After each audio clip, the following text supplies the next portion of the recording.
రోజుల్లో కోడూరు అనే మండలంలో 50 సెంటీమీటర్లు వర్షపాతం పడింది. అంటే సంవత్సరంలో ఎంత వర్షం పడుతుందో అంత వర్షం 2 రోజుల్లో పడింది.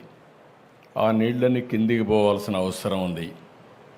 అదే సమయంలో గడిచిన ప్రభుత్వం చేసిన తప్పిదాల వల్ల చాలా దుర్మార్గంగా ప్రవర్తించారు.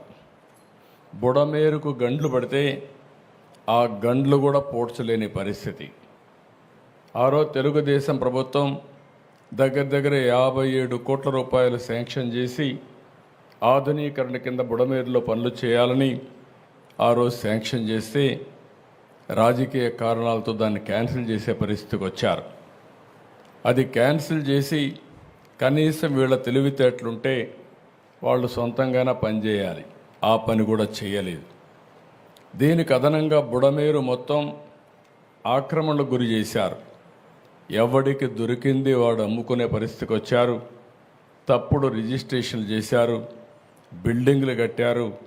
ఎక్కడికక్కడ నీళ్లు పోవలసిన బుడమేరుని ఇష్టానుసారంగా అక్రమ కట్టడాలకు నాంది పలికే పరిస్థితి వచ్చారు. ఒక పక్క ప్రకృతి ఓసారి మన పట్ల చిన్న చూపు చూసినప్పుడు ఇలాంటి వరదలు వస్తూ ఉంటాయి. అదే సమయంలో మనం కూడా కొన్ని వాతావరణంలో పెనుమార్పులు వచ్చే విధంగా మనం కూడా చేశాం. కాబట్టి ఇప్పుడు చూస్తామంటే ఎక్కడ చూసినా క్లౌడ్ బరస్టింగ్, అంటే ఆకాశంలో ఉండే మేఘాలు ఒకేసారి వర్షంగా మారిపోయి ఒకే ప్రాంతంలో కుంభవృష్టి వర్షం వచ్చే పరిస్థితి వస్తూ ఉంది. ఇవన్నీ వచ్చి మళ్ళా మనుషులు చేసే తప్పులు ఇప్పుడు ఇక్కడ చూసాం. ఎక్కడ చూసినా ఒక డ్రైన్ కూడా తవ్విన పాపాన పోలేదు, ఒక కాలువ తవ్విన పాపాన పోలేదు. ఇంకొక పక్క ఎక్కడ చూసినా తప్పుడు బిల్లులు వేసుకొని తినేసే పరిస్థితికి వచ్చారు. అన్ని పాపాలు, వీళ్ళు చేసిన పాపాలు మన పట్ల శాపాలుగా మారాయి. ఈరోజు మన అందరం కూడా ఇబ్బందుల్లో పడే పరిస్థితి వచ్చింది. నేను చాలాసార్లు మీకు ఒక మాట చెప్పాను. 5 సంవత్సరాల పరిపాలన ఒక దుర్మార్గమైన పరిపాలన. ఆ పరిపాలన యొక్క ఫలితాలు మీరు చూస్తే వ్యవస్థలో మొత్తం భ్రష్టు పట్టాయి. పనిచేసే వ్యక్తులు పనిచేయలేని పరిస్థితికి వచ్చారు. కడాన ఇవన్నిటి వల్ల ఇలాంటి విపత్తు వచ్చినప్పుడు నష్టపోయేది ప్రజలే నష్టపోయారు.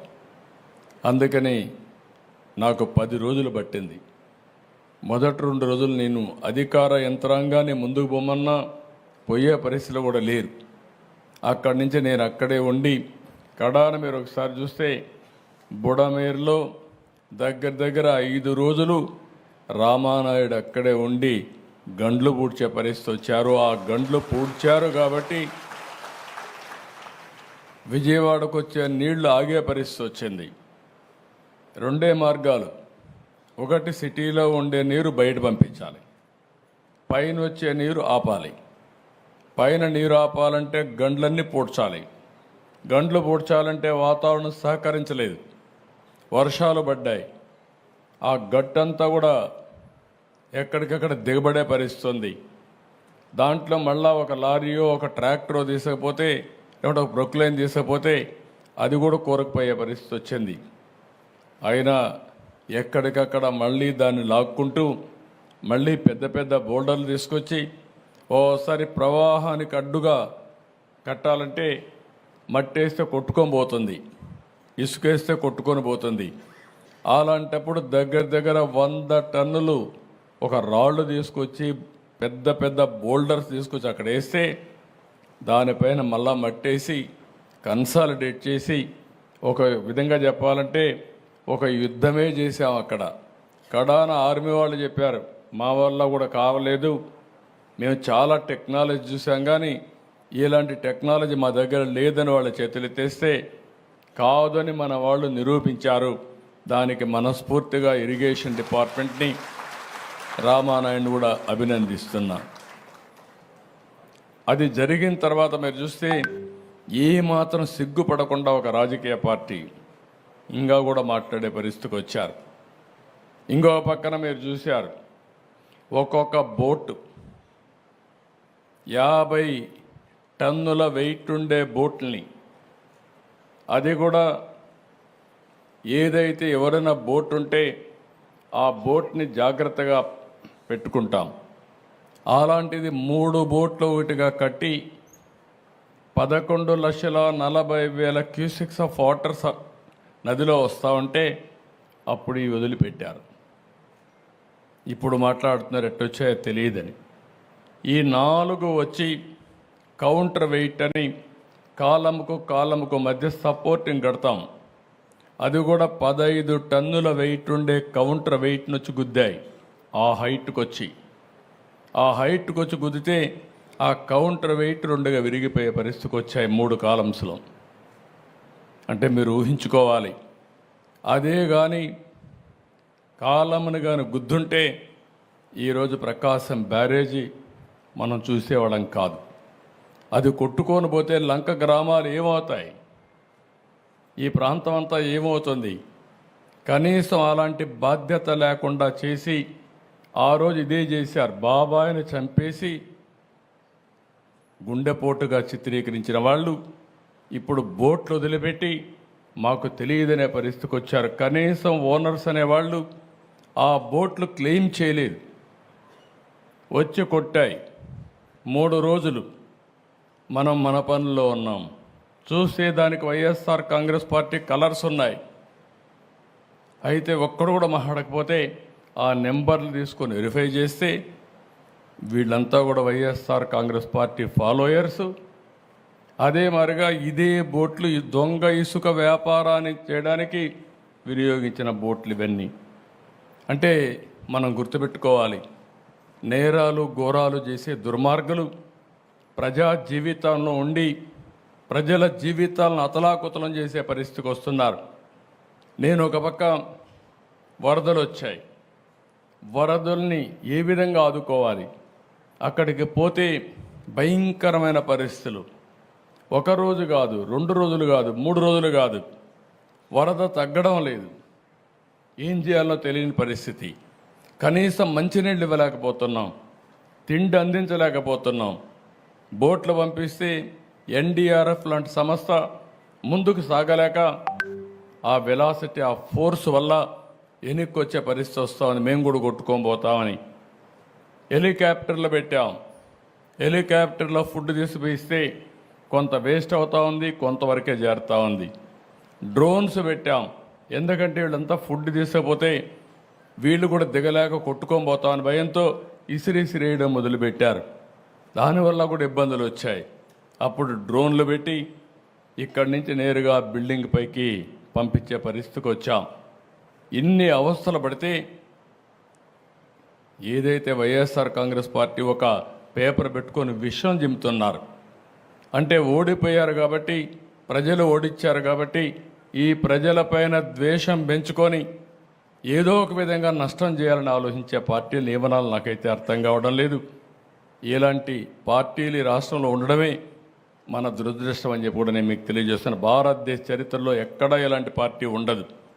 నేరస్తులు రాజకీయాల్లోకి వస్తే, నేరస్తులు రాజకీయ ముసుగులో ఇలాంటి నేరాలు ఘోరాలు చేసి ప్రజా జీవితాన్ని అతలాకుతలం చేసినప్పుడు ప్రజలందరూ అర్థం చేసుకోవాల్సిన అవసరం ఉంది.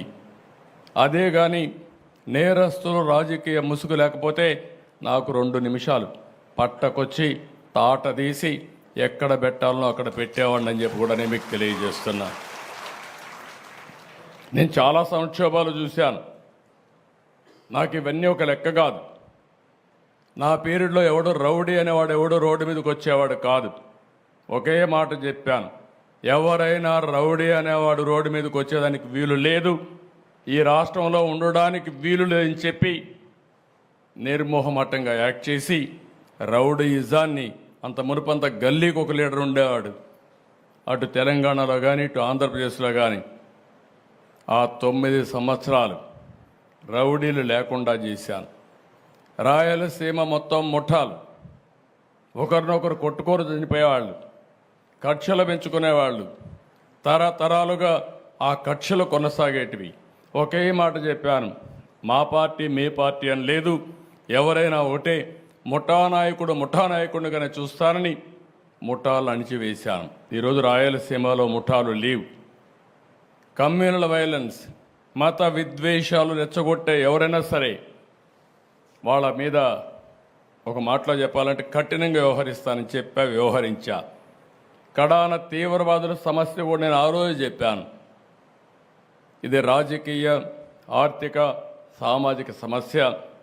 ఇక్కడ ఈ రాష్ట్రంలో అభివృద్ధి కావాలంటే, ఇలాంటి సమస్య ఉండడానికి వీల్లేదంటే కడాన నా మీద కక్ష కట్టి మీకు అందరికీ తెలుసు, తిరుపతి వెంకటేశ్వర స్వామి బ్రహ్మోత్సవాల సమయంలో బాంబులతో నాపైన దాడి చేసిన, ప్రజలకు న్యాయం జరగాలి, మీకు లా అండ్ ఆర్డర్ ఉండాలి, శాంతి భద్రతలు ఉండాలనే ఉద్దేశంతో నా ప్రాణాన్ని కూడా లెక్క పెట్టుకోకుండా ముందుకు పోయిన విషయం మీరందరూ గుర్తుపెట్టుకోవాల్సిన అవసరం ఉంది.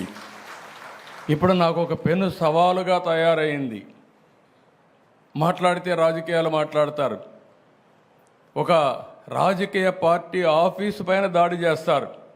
దాడి చేస్తే వాళ్ళని అరెస్ట్ చేస్తే దానిపైన కూడా నిరసన తెలియజేస్తారు. అంటే రాజకీయ పార్టీ అనేది ప్రజలకు ఒక దేవాలయంగా పనిచేసే పార్టీ ఆఫీసులు ఇవి. ఒక చిన్న party office, communist party office ఉన్నా ఎక్కడా ఎవరు దాడి చేయలేదు. నా జీవితంలో నేను చాలాసార్లు చూశాను. 40 సంవత్సరాలుగా రాజకీయ పార్టీ ఆఫీసులపైన, రాజకీయ పార్టీ నాయకులపైన ఎప్పుడూ దాడి జరగలేదు. ఎన్ని విమర్శించినా ఆ విమర్శని ఒక పాజిటివ్గా తీసుకొని కరెక్ట్ చేసాం తప్ప ఇంకోటి కాదు.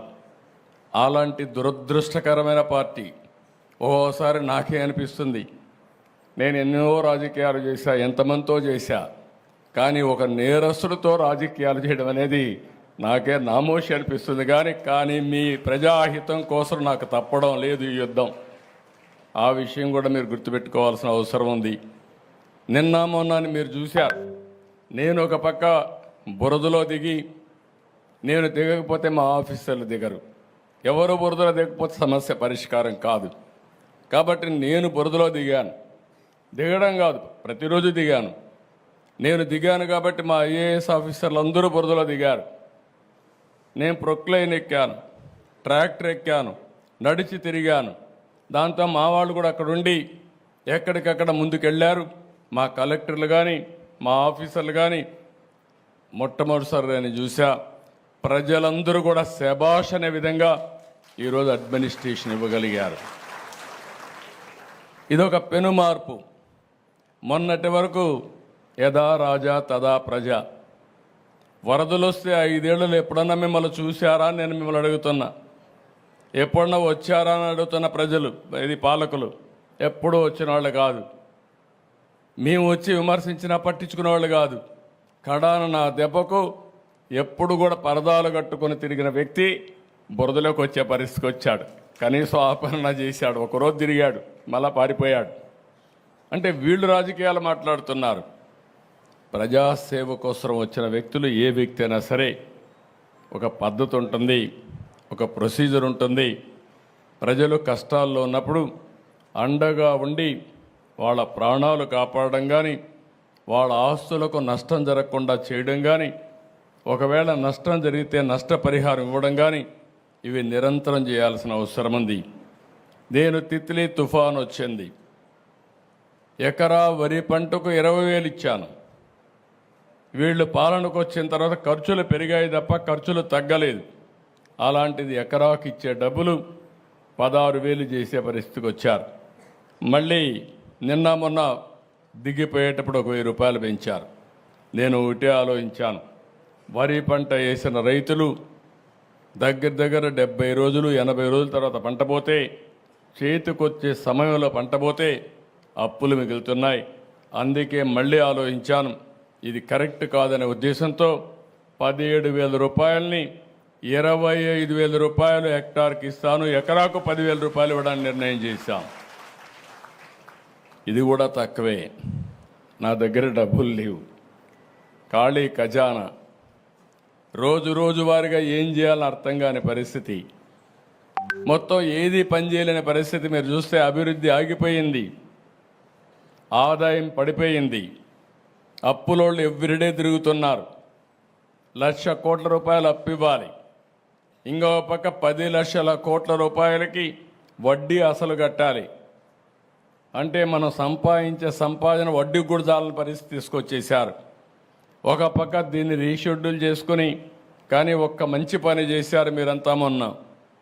అందరూ కలిసి ఇలాంటి వ్యవస్థ మాకొద్దు, అందుకే ఎన్డీఏ ప్రభుత్వానికి 3 పార్టీలకి బ్రహ్మరథం పట్టారు, అన్ని సీట్లు గెలిపించారు. 93% స్ట్రైకింగ్ రేట్ అంటే నిలబడిన అభ్యర్థులు 93% గెలిపించారు. 11 సీట్లే ఎమ్మెల్యేలుగా వాళ్ళకి ఇచ్చే పరిస్థితికి వచ్చారు. దీనివల్ల ఒక ఆక్సిజన్ ఇచ్చినట్టు అయింది. వెంటిలేటర్ పైన ఉండే రాష్ట్రానికి ఒక ఆక్సిజన్ మీరే ఇచ్చారు. 2019లో మీరే నిర్ణయం చేశారు, దానివల్ల ఈ ఇబ్బందులు తెచ్చుకున్నాం. కానీ 2024లో మీరు ఇచ్చినటువంటి 21 మంది ఎంపీలు ఢిల్లీలో కూడా ఉపయోగపడ్డాయి. ఈరోజు కేంద్రం కూడా మనకు సహాయం చేసే పరిస్థితికి వచ్చారు. ఎందుకంటే బాధ్యత, మనం అందరం కూడా ఎన్డీఏలో భాగస్వాములం కాబట్టి, ఒక పార్టీ పెట్టి ఇక్కడ అందరం కలిసి పనిచేశాం కాబట్టి ఒక బాధ్యత కేంద్రం కూడా తీసుకునింది, అందరం కలిసి పనిచేస్తున్నాం. కానీ ఈరోజు మీరు చూసినప్పుడు, ఇక్కడికి వచ్చినప్పుడు నేను ఎందుకు ఈ విషయాలు మీకు చెప్తున్నానంటే, నేను ఎప్పుడూ రాజకీయాలు మాట్లాడేవాడిని కాదు.